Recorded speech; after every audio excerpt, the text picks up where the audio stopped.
Hinundong ko sa kaawit igsoon nga ako ani siyang nakatunan no gikan sa ako ang father-in-law.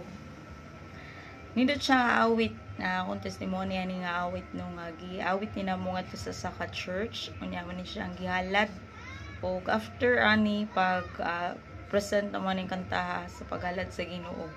Grabe ang iyang pamuhat sa balang Espiritu Santo aning kantaha kay nakaingon jud nako ang katong isa sa mga igsuon namo dito nga sis, grabe sis, nanimbaw jud akong balahibo aning kantaha.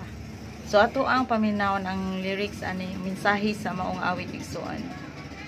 Hangadlaw sa pagbalik sa Ginoo, ang adlaw bulan mo gabi,